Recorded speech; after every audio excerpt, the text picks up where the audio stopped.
Helen's heart sank as the silhouette approached. As the torchlight flickered, it revealed the night watchman's face, not Emeka's. "Good evening, young lady. What are you doing out here so late?" the watchman asked, concerned. Helen forced a small smile. "I thought I heard something, but it's nothing. Just heading home now, thank you." "Be safe," he replied, tipping his hat before moving on. The disappointment weighed heavily on Helen as she made her way back home. She barely slept that night, her mind filled with thoughts of Emeka. The next morning, Helen awoke with a heavy heart, her sorrow evident as she packed her belongings. Each item she placed in her bag felt like a piece of her life being tucked away, a life she was leaving behind. As she sat in the park with her uncle, she sighed deeply, pausing now and then to wipe away a tear, her thoughts a whirlwind of regret and longing. When they moved, it occurred to her that her worst fears finally had become a reality. Meanwhile, the following morning, Emeka was brimming with excitement. He had swapped his city shoes for a pair of sneakers, hoping to impress Helen. He even chose a crisp white shirt, thinking they'd be more suitable for the village terrain. His mind raced with anticipation, imagining how Helen might react to his new look. He could not wait to get to the market square again as he walked very carefully so as not to stain his shoes. He got to the very shop close to the spot Helen was helping the elderly woman and waited eagerly. But as time passed and Helen did not appear, his initial excitement gave way to worry. Suddenly, he spotted a figure wearing the same attire as Helen, carrying a nylon. Emeka's face lit up. "How's Helen of Troy doing?" he called out, approaching her. The figure turned, revealing a different but familiar face. "Sorry," Emeka chuckled, slightly embarrassed, "I thought you were someone I know." The lady laughed warmly. "No worries, happens all the time." "Is the person's name by any chance Helen?" she asked. "Oh, how did you know that?" Emeka responded shockingly. "The fairy tale of your legendary shoes has reached me. If I am correct, you must be Emeka, right?" she asked, smiling sheepishly. Before Emeka could respond, she interrupted, "Don't be scared. My name is Sophia, Helen's younger sister. I overheard her conversation with my mom about the city boy she encountered yesterday in the market." Emeka paused for a second to look at Sophia again. Now Sophia was a vision of curves, her figure full and feminine. Her hips swayed gently as she walked, and her bust was ample. He then nodded, sounding relieved. "Yeah, that's me. I was hoping to see Helen today." "I am also surprised she mentioned me. What else did she say about me?"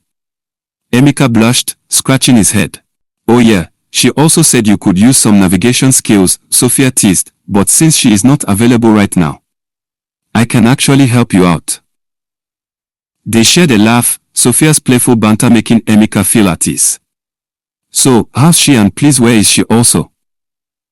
"She was sent on an errand by Mama, and she will be back in the night," Sophia lied. "So how can I meet her?" he replied.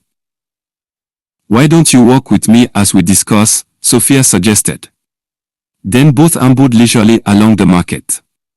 "You can check on her at home around 8 p.m, she would be back home with Mama. Meanwhile, you do not need to fear our mother. She is nice and approachable. Our father, on the other hand, is another story. He can be quite strict and intimidating." Sophia continued. "But don't worry.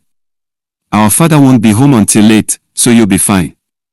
Besides, our mother is lovely. Just be polite and you'll be okay." Emeka felt some iota of peace within him, knowing they would eventually meet again. "Thanks, Sophia. I'll give it a shot." As they continued, Sophia's humor shone through. "So, what brings a city boy like you to our humble village, besides getting lost and looking stylish?" Emeka laughed. "I'm glad you think I look stylish. Maybe you should tell Helen," he said as he smiled back. "Anyways, I'm here to learn some concluding skills from my uncle that will be useful for my business in the city. But of course, life happens, and I met charming you and your pretty sister." Sophia raised an eyebrow playfully. "Charming, am I? Well, you're not so bad yourself. I might just adopt you as my friend after all. Emeka chuckled. That would be nice. Sophia laughed, giving Emeka a friendly nudge. Oh, by the way, I want you to try my local delicacy, roasted termites.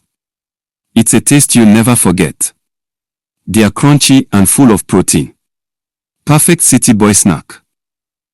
Sophia smirked. Stick with me, and I'd make you fat in no time. Emeka grinned as he thought to himself, what is going on here? Why is she overly friendly? Are they just nice in their family? I really hope she is just being friendly. Thank you, Sophia. I will be taking this route home. Thank you for your help today. Please, can I have Helen's number? He asked. We don't have a phone, but I can give you Momo's number. Call her and say we graduated together from the same secondary school. Although, her phone has been unreachable this week because it developed a little fault. It should be fixed tomorrow. Sophia responded. So Emeka brought out his phone so that Sophia can punch her mom's digit on it. Then he hurried off immediately home. Hours later into the night, Emeka summoned the courage to leave home. As he approached Helen's home later that evening, Emeka's nerves got the better of him. He stood outside the door, his heart pounding. He rehearsed what he would say over and over, hoping to make a good impression. Just smile and say you're Helen's friend, he told himself, trying to calm his racing thoughts. He kept picturing Helen's welcoming smile and tried to muster the same confidence she always showed. Finally, he mustered the courage to knock. The door creaked open, and to his dismay, it was Helen's father who stood before him. He knew he had been set up. Please watch out for part 3.